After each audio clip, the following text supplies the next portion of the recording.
Hello and welcome to Reviews. As always, I'm Plume Noir, and here we have Heroes in Crisis number 6. Now, I wasn't going to do another video tonight. I was actually going to go to bed, but I have a double tomorrow. And sometimes I could sneak in and do a video from the lab, and I don't know if I'm going to have time to tomorrow. So, just in case, I figured I'd do Heroes in Crisis because I don't see this video being very long. This is who's behind the massacre. We really still don't quite know that.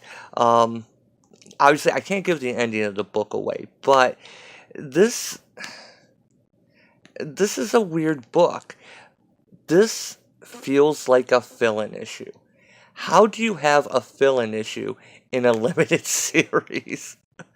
And once again, these covers here just don't line up, and it really bugs me. You got the paper sticking out. Anyway, yeah, we have Harley here. She's got one of the sanctuary masks here. Now, as you know, someone has the tapes. They've sent them out to Lois Lane.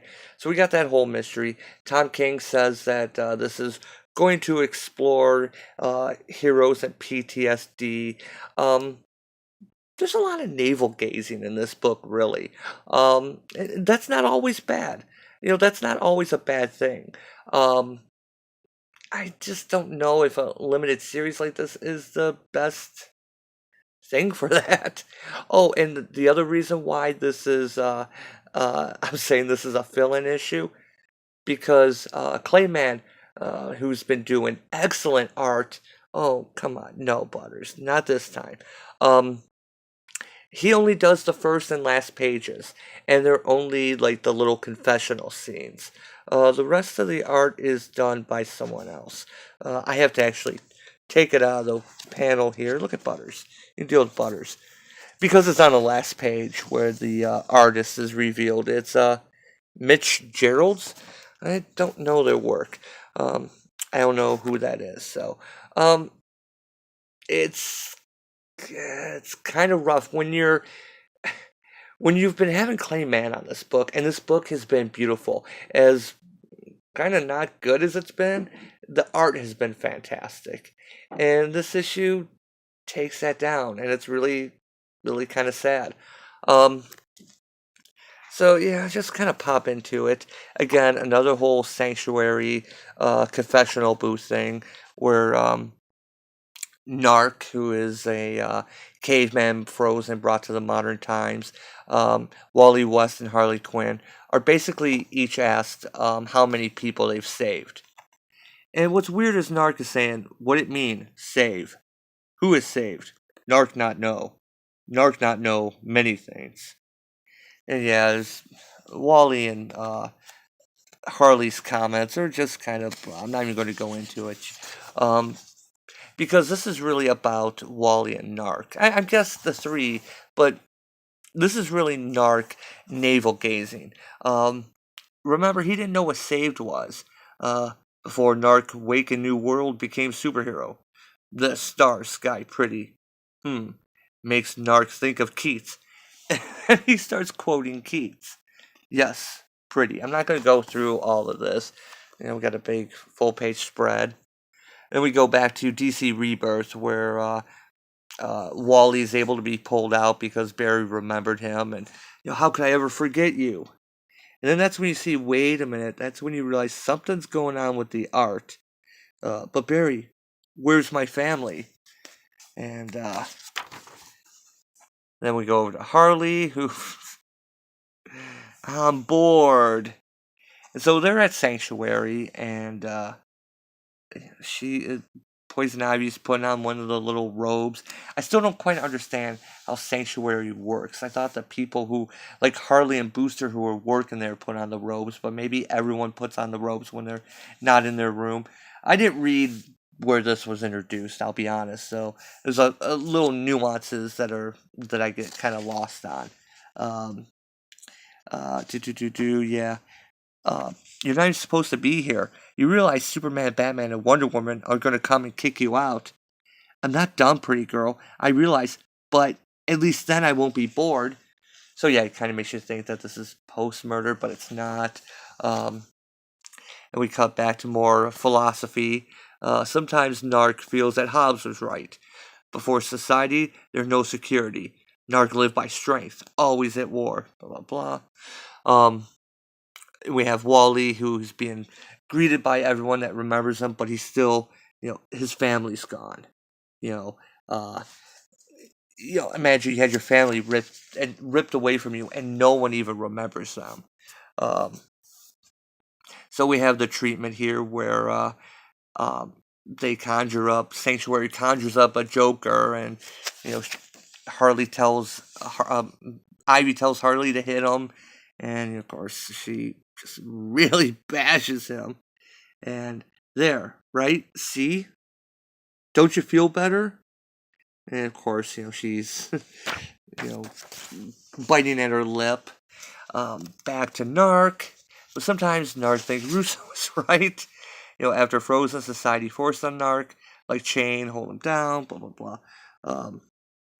But back then, Narc part of nature, and like nature, Narc and life good. And we have Wally talking about they're so excited, everyone. But how can I be reborn without? How does it matter without? How is there supposed to be hope without Linda, Jay, Iris? And I got this little ad, 2-page ad. Then we get this full page splash page where it's Harley and Ivy talking. I like this outfit because it reminds me of classic X-Men Rogue. After Inferno, she went to this one-piece bathing suit for a while. I mean, she had it before, but definitely during Inferno. For a while, she just had the halter top. Why am I talking about this? Because it's more interesting than this kind of Whedon back and forth. Harley's supposed to be helping Ivy, but it turns out that, Ivy is actually helping Harley. And by the way, ears don't work this way. Yeah, no matter how her head's tilted, that ear is way, way too high on her head. It's just really, look at that. So, the Narc part is interesting, where he's talking about, being frozen, his past life, his current life, so much he doesn't understand. He can quote Keats, but he doesn't know what saved means. How many he saved. He doesn't understand the question. In old day, death always there, so Narc worry about death. New day, life always there, so now Narc worry about life. It makes more sense in context. It's a kind of an interesting, take on everything. I'm gonna have to stop it pretty soon. Um, so we're back to Wally West. He's got his robes going. They were all good. Everyone was happy, celebrating. Everyone was just whole. And what am I without my wife, my kids? I know, even if I didn't know, I kind of knew. Everyone was supposed to be just like everyone was just like they were supposed to be. They became themselves again, all smiles, and I was alone. And then Sanctuary tells him, Wally, you're not alone. So we already know that the Wally was found. His body was not the correct age that it should be for that time. Booster found that out. So we go back to Harley and Ivy doing basically therapy by killing Joker. But instead of Harley doing it, instead of Harley killing Joker, they have Sanctuary make simulations of Joker that Harley then kills with her plants, which makes, Harley Quinn just lose it. And why she finds it so funny, when she does it herself, it's horrible, but when someone else hurts Joker, it's hilarious. Yeah, she's a messed up person, so I'm not even going to think too much about what that's supposed to be. So Narc is, still waxing nostalgic, and Narc intellectualized problem to avoid it. To Hobbes, Rousseau, old dead men arguing, and Narc not dead. Narc misses old day. Um, but Narc can see stars, infinite, glorious, incomprehensible, conquering stars. But Narc could not read Keats. No, not good or bad, just gone. As he says, Sanctuary, Narc is done. Narc ready to go home. Then we start getting the emergency procedure near his exit. Then we get this another splash page where it looks like Wally is bathed in light. Um, emergency, emergency. Please proceed to the nearest exit. Wait, slow down. And yeah, I have a feeling we're dealing with two different Wallys. Or if we're not dealing with two different Wallys, when Sanctuary told Wally, I'll come to that in a second. Actually, I might as well come to it. I might as well stop it here because it's basically Harley and Ivy talking when they get interrupted. Emergency, emergency. Please proceed to the nearest exit. And Harley stays behind so she doesn't get in trouble. Ivy exits. Of course, we know Harley gets killed. Yeah, I can't reveal the next couple pages. They still aren't really very. They still don't really jive up with what we've seen. And, this book says, who's behind the massacres? The massacre. I can't help but wonder if it's Jade and Iris that Wally's figured out some way to, bring them back in. And, but they're running amok or something. And it's, yeah. I don't know what to make of this issue. It's a lot of padding, a lot of philosophy, which is not really a bad thing. I'll say that right off the bat. But what does Tom King want this book to be? Does he want it to be a murder mystery? Does he want to explore themes of PTSD? He's not really doing either one well. And like I said, we had the whole Booster and Ted. We only have 3 more issues. And 9 seems kind of an arbitrary number. And the art, while not bad, the art's not bad. It's not Clay Mann. And yeah, like I said, that Harley ear thing is, it's just that nitpick. It's so easy to fix art these days digitally that I don't know why they didn't elect to do that. So I don't know.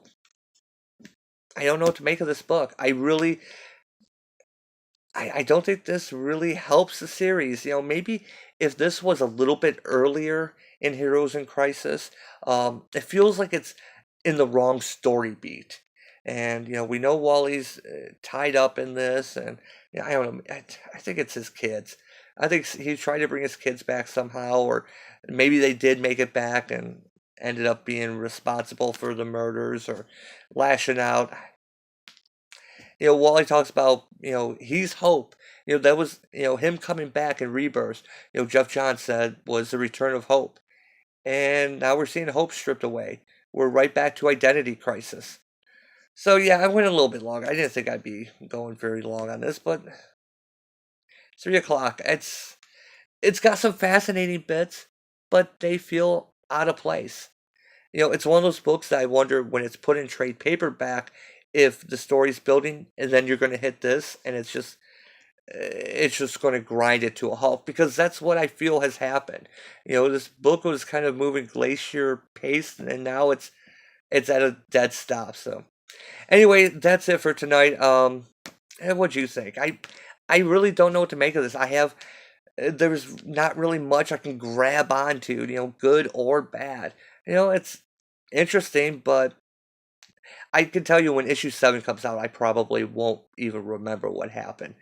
And like I said, sadly, the last couple pages, not including the other Clay Mann page, are really the only interesting ones as far as involved in the stories. And the storyline in it doesn't really make much sense to begin with. So anyway, thanks for watching. I'm going to try and get another video out tomorrow.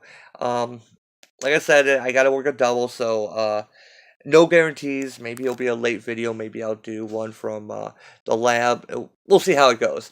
So if I don't see you tomorrow, yeah, I'll be back Friday. So as always, thanks for watching, and I will see you next time.